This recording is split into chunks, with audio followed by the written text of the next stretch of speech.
การหวนขึ้นบ้านมันบ่แม่นความล้มเหลวบ่แม่นคนสิ้นไล่ไม่ตอกสำหรับบางคนมันคือการกลับคืนสู่วิถีถิ่นฐานที่เชื่อว่ามันเป็นสายทางเลี่ยงปากเลี่ยงท้องจนฮอดมื้อตาย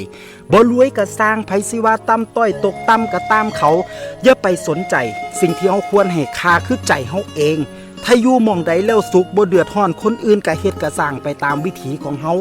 บ่จำเป็นต้องเป้าประกาศบอกว่าเฮากำลังเฮ็ดหยังอยู่เพราะถ้ามื้อนึงเฮาสำเร็จเดี๋ยวคนเขาก็สิมาถามเฮาเองปล่อยให้เจ้าของได้เฮ็ดได้สร้างไปตามห้อยเก่าหรือสิเอาห้อยเก่าผสมห้อยใหม่ยุคสมัยบอกเฮาให้ตามห้อยเก่าได้แต่อย่าลืมเงยหน้าเบิ่งโลกน้ำว่าหมู่เขาไปฮอดไสแล้วอยากเป็นไทบ้านที่มีคุณค่าก็แค่ขยันเท่ากับบ่อดตายอย่าเป็นคนมีแต่คำเว้าแต่บ่เฮ็ดอีหยังเลยเว้าแน่เฮ็ดแน่ก็อาจดีกว่า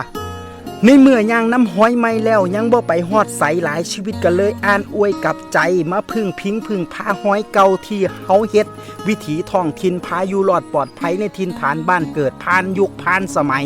บ่ร่ำรวยหรูหราบ่โก้หรูไฮโซแต่เป็นวิถีที่เฮ็ดให้คนบ่อดตายมาแล้วนับบ่ถ้วนการออกข้างบ้านแล้วกลับมาอยู่มันก็บ่ได้เฮ็ดให้คนลำบากสู่คนดอกถ้ายังขยันทำมาหากินขนาดผู้เฒ่าผู้แก่น้ำบ้านก็ยังบ่หยุดเฮ็ดงานอีพออีแม่ออกเฮ็ดเบียกอยู่ซุมือเลี้ยวแรงมันยังไหวหัวใจยังสู้บ่ฮู้สิหยุดได้จังใดถ้าบ่ไหวอีหลีพุ่นละวะจังได้เซาลูกเต้าออกไปเฮ็ดงานมีเงินส่งกลับมาก็บ่แม่นว่านั่งขอนอนขอรอรับเงินส่งเงินโอนอย่างเดียวดอกพากันเฮ็ดกันสร้างอยู่คือเก่าแต่ให้บืนสู่ชีวิตทางบ้านคือจังเก่าบ่ได้แล้วพอต่างคนต่างออกไปเผชิญชะตากรรมเบิ่งแล้วมันยังหวยหายังผูกพันก็เลยได้อ่านอวยหันเหคืนเมื่อบ้านตั้งแต่มื้อนั้นคิดฮอดสุหม่องสุแก่ที่เคยไปสู่ชีวิตคิดฮอดสุคนที่เคยห่วมทุกข์ห่วมสุขบางคนเคยผูกพันก็ค่อยๆห่างกันออกไป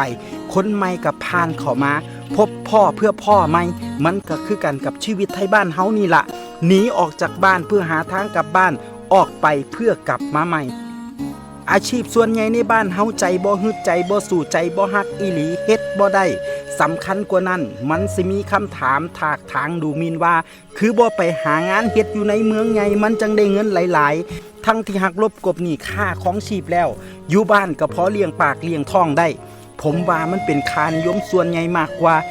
ทั้งที่หลายคนก็เฮ็ดให้เห็นนะว่าถ้าขยันเฮ็ดหลายอย่างสร้างหลายสิ่งอยู่บ้านเฮาก็อยู่รอดปลอดภัยแต่ค่านิยมก็ยังมองว่าอยู่บ้านมันบ่มีกินอย่ามาเตะฝุ่นอยู่บ้านคนขี้ข้านสำนั่นล่ะสิเป็นแบบนั้นเพราะถ้าคนขยันเขาบ่เตะฝุ่นแน่นอน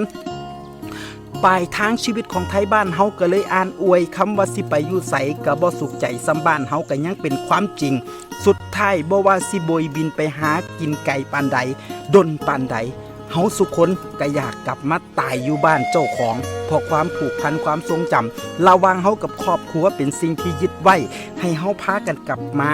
มันเป็นธรรมดาของชีวิตครับ